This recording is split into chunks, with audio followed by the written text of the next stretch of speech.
এই সশস্ত্র বাহিনী দিবসকে উপলক্ষ করে বাংলাদেশের সবাইকে সবার পক্ষ থেকে যে বাংলাদেশের নক্ষত্রসমূহকে একযোগে এই মহাসম্মেলনীতে আনতে পেরেছেন সেটা দেখে অবাক লাগছে। আজকে অত্যন্ত আনন্দবোধ করছি আপনাদের সবাইকে দেখে।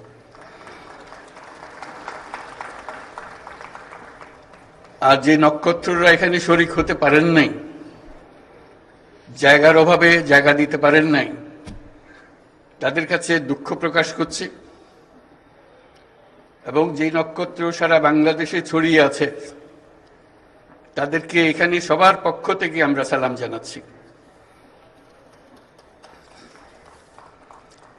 আজ আমরা বিশেষভাবে সৌভাগ্যবান এবং সম্মানিত যে বাংলাদেশের 3 বারের নির্বাচিত প্রধানমন্ত্রী বীর মুক্তিযোদ্ধা শহীদ রাষ্ট্রপতি জিয়াউর রহমানের স্ত্রী বেগম খালেদা জিয়া আজ এখানে আমাদের মধ্যে উপস্থিত আছেন।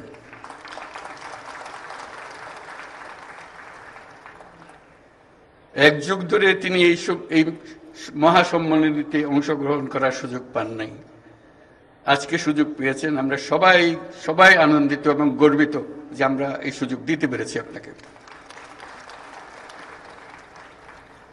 শারীরিক অসুস্থতা সত্ত্বেও এই বিশেষ দিবসে সবার সঙ্গে শরীক হওয়ার জন্য আপনাকে আবারও ধন্যবাদ।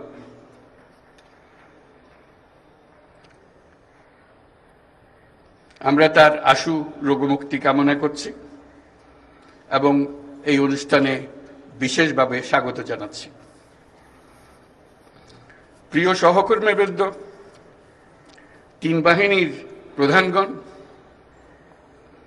সশস্ত্র বাহিনীর অবসরপ্রাপ্ত ও কর্মরত সদস্য, সশস্ত্র বাহিনী দিবস উদযাপন উপলক্ষে আয়োজিত আজকের এই সম্বর্ধনা অনুষ্ঠানে আপনাদের সকলকে স্বাগত জানাই।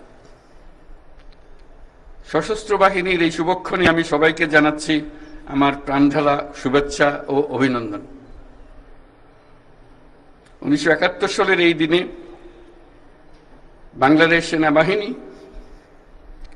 নৌবাহিনী এবং বিমান বাহিনী সম্মিলিতভাবে মুক্তিযুদ্ধে হানাদার বাহিনীর বিরুদ্ধে আক্রমণের সূচনা করে।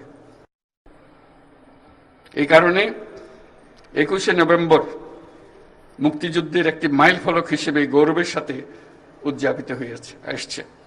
আজকের এই বিশেষ দিনে আমি সশ্রদ্ধ চিত্তে স্মরণ করছি মহান মুক্তিযুদ্ধের বীর শহীদদের, যাদের রক্তের বিনিময়ে অর্জিত হয়েছে আমাদের এই স্বাধীনতা। এছাড়াও আমি গভীর শ্রদ্ধায় স্মরণ করছি যুদ্ধাহত সকল বীর মুক্তিযোদ্ধা ও নির্যাতিত মা বোনদের, যাদের ত্যাগে অর্জিত হয়েছে বাংলাদেশের স্বাধীনতা। একই সাথে আমি গভীর শ্রদ্ধা জানাচ্ছি জুলাই আগস্ট মাসে ছাত্র জনতার অভ্যুত্থানে নিহত ও আহত সকলের প্রতি, যাদের দুঃসাহসিক আত্মত্যাগ ও সাহস দেশ পুনর্গঠনের জন্য একটি নতুন সুযোগ সৃষ্টি করেছে। তাদের এই আত্মত্যাগ জাতি চিরদিন শ্রদ্ধা ভরে স্মরণ করবে।